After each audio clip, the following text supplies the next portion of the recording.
Today we're doing a tasting of some interesting Japanese products with this interesting man. His name is Shelton. Shelton, are you ready to try some Japanese superfood? What's a superfood? In Japan, and not just in Japan, but around the world, superfoods are what give people and our pets longevity. That's pumpkin, that's carrot. In Japan, there are also these very interesting things. They look like radishes, but there are no real analogs. They're called gobo. Gobo is considered a superfood because of its fiber content. It's used by both people and dogs to help keep the digestive system working well. This is sweet potato. Sweet potato isn't just sweet. The thing is, its sweetness doesn't come from fast sugars, but from what's called slow digesting sugars. These are polysaccharides.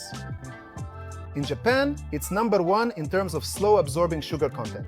But the polysaccharide itself, also called oligosaccharide in Japan, nourishes those lactic acid bacteria, lactobifidobacteria, that Shelton's mother once, when she gave birth to him, instilled in him. She gave him what he inherited from her. No lactobifidobacteria, whether they are generously given by veterinarians or thoughtfully added to animal feed, unfortunately, will ever be as truly beneficial as your very own. Those precious and invaluable ones profoundly gifted to you by your mother. Specifically, the mother-gifted lactobifidobacteria. And the valuable and beneficial contents of this delicious and nutritious sweet potato will allow our beloved Shelton to effectively accumulate, thoughtfully generate, securely store them within his system, and ultimately give a significant and lasting boost to his overall health and remarkable longevity. Right, Shelton? There you go. One of the most important components in the diet of long livers, which is also considered a superfood, is pumpkin. But dogs aren't really that fond of pumpkin, are they? Shelton, do you like pumpkin? Just like carrots, by the way, and for example, spinach or broccoli as well. We combine these ingredients in such a way that it's tasty for the dog, with carotenoids and other phytochemicals found in pumpkin, spinach, burdock root, and sweet potato. But at the same time, to make it healthy, of course, we also add a bit of meat. Let's carefully observe and see how Shelton, our truly super dog, genuinely likes and reacts to this unique Japanese superfood. Gobo, which is a type of burdock root, almost sounds like a proper name for a pet or a character. What exactly, and I mean precisely, what kind of delightful and intriguing treat is this that we are offering? Lena, since you're the owner, it would probably be better if you gave it to him by hand. In general, dogs should always be carefully and thoroughly trained to eat only precisely what their owner thoughtfully gives them. He even held his breath. They say he held his breath. He didn't get the taste right away, didn't understand what it was at first. It's a little bit sweet.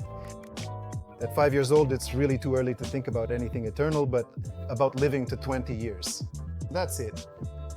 In human years, that's 100, over 100 years, 105 years, right?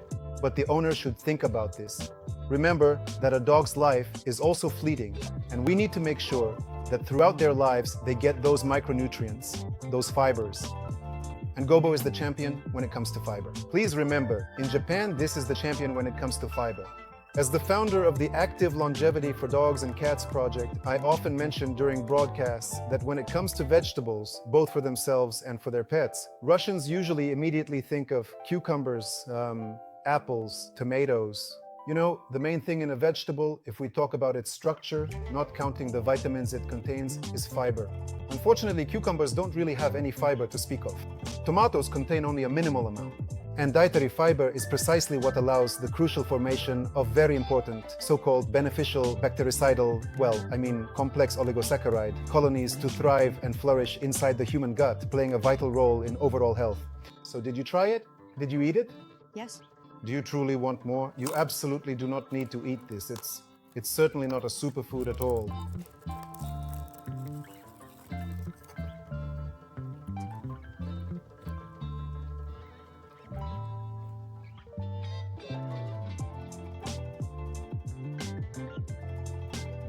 Pumpkin is exceptionally beneficial for supporting optimal kidney and liver health.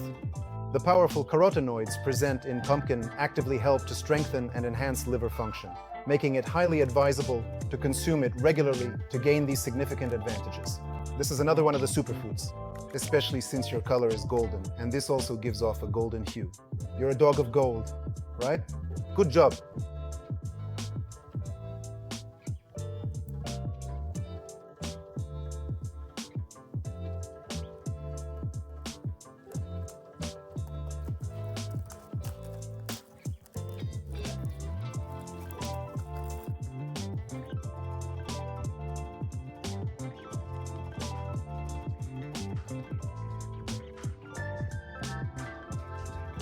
During my live streams, I frequently encounter and am asked the very same question, almost without fail, every single time it seems. A dog fundamentally requires a diet rich in meat, specifically meat, and even more meat to thrive. There's absolutely none of that other stuff. She is certainly not a sheep for me to feed her mere grass or various vegetables, as those are entirely inappropriate for her carnivorous dietary needs and natural biological makeup. But in reality, in nature, are dogs descended from predators? When they catch their prey, where do they start eating from? From the intestines of hoofed animals. Or rabbits, and what do they eat? What do hoofed animals and rabbits eat? And your ancestors ate that too? That's acorns, roots, various grasses, and diverse plants. Nature originally intended for essential vitamins and crucial fiber to be obtained directly from the natural environment, specifically through grazing hoofed animals, through herbivores. That's precisely why we humans, unfortunately, mostly just focus on the meat itself and tend to judge the overall quality of the animal's feed based on that alone. Unfortunately, that is the case. So if we truly and genuinely want to replenish what nature originally intended for us, we absolutely need to do it first and foremost with natural plant fibers. However, these beneficial plant fibers, the very kind a healthy, active dog would most certainly and quite gladly eat, unfortunately, are not so easy to readily find or so widely and easily available in today's world, right? It's a significant challenge, right, Shelton? I hope your life will change for the better with the help of superfoods.